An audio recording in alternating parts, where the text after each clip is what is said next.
Epstein with your morning flash update, and this update is for the morning of Friday, the 5th of April, 2024, and the time 8:25 a.m. Central Time. Let's just go right where the action's all going to center around today, and it's the non-farm payrolls, and these numbers aren't wrong. 303 new jobs, 303,000, compared to the 200,000. That was the CNBC estimate. 214 was the Bloomberg estimate. That's where you're at. The unemployment rate comes back down to 3.8%. The revised February, 5,000 lower, but that's still a very strong number. They left the unemployment rate unchanged there. Now, the private sector added 232,000 jobs. They revised the prior to 207 from 223. Government payrolls were up to 71,000. They revised it. I missed the number that may not have come out. March labor participation, I think that's key. It's up 0.2, so it's not running away, but this is good news, and I'll explain that. Average hourly earnings up 12 cents. That's just up 0.3, right with what was expected in year-over-year hourly gains. This keeps the Fed away from, in my opinion, June. There's no reason for them to make a move at all. This also proves that immigration is having a big impact, because as you dig down into the age groups, you're not seeing that the seniors are coming back into the market the way that many had thought that they would be coming back. That doesn't mean some aren't going back to work. They are.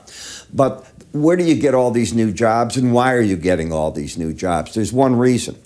It's because the U.S. economy is the outlier. We are strong as can be. Corporations, private companies, government, everybody's hiring. They need help. And as you saw in the JOLTS number in the ADP, I said you could extrapolate that to a stronger number. I didn't expect 303,000, but nor did anybody else that I know. It doesn't matter. This is a strong number. It is still friendly to the stock market. It puts off interest rates. It certainly doesn't break U.S. interest rates, all right? So if you're looking for the break in that, I don't think you get it off a report like this. And it has questions about markets that are running on the inflation, because the dollar probably picks up on it. So let's take a look and see what we've got. The dollar up 50 points. You talk about a whipsaw. Yesterday down 50, today up that amount. Euro down sharply, pound down sharply, Aussie down. Even the Japanese yen, when today the bank governors came out and again verbally threatening the intervention and all kinds of talk, that lasted all of 10 minutes and away it went. A mixed bag in the grain market, but here's your bonds and notes. And as you can see, not as low as they were earlier, but still, in the longer term end of the market, they're going to stay higher for longer. That's what you're seeing. And you're seeing on the energy markets, even the dollar, the strength in the dollar not weakening that, not weakening the gold, but it is having an impact in some of the other metals. And the one that was pulled along, the platinum, is the weakest. So the question is, how do we finish off in the stock market? Well, all of these people going to work are going to spend on goods. It's not bearish. So I continue with the bullish thesis there. I continue with the strength in the dollar that so many aren't agreeing with me on.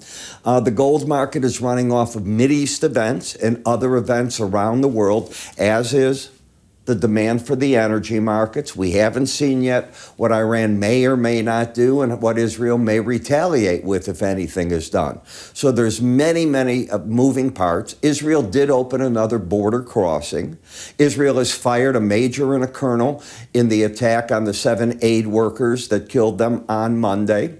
So those are heads to chop. And obviously Netanyahu is paying heed to what President Biden said about cutting off aid, and the world actually turning on Israel for these acts. So Israel has its hands full, and it's got to rethink if it's going to make moves again. How does it protect civilians? And if it's not getting the message, then shame on them and shame on what's going to happen with the impact of it. Nobody's saying don't go after Hamas.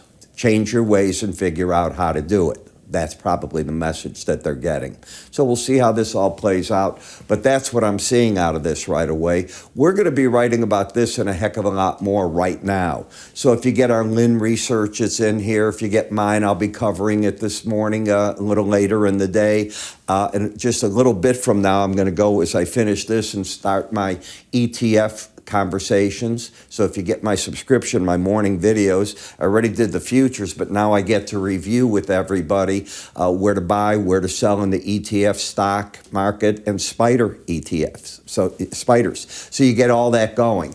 This is just part of what it is. It's on our website, iraepstein.com, free offers. You click on the blue, it puts it in a card at the bottom of this. You put in your name and your email address, and we get everything to you. I'm Ira. You have yourself a great morning. I will talk to you all at the end of the day with our market wrap-ups. You take care.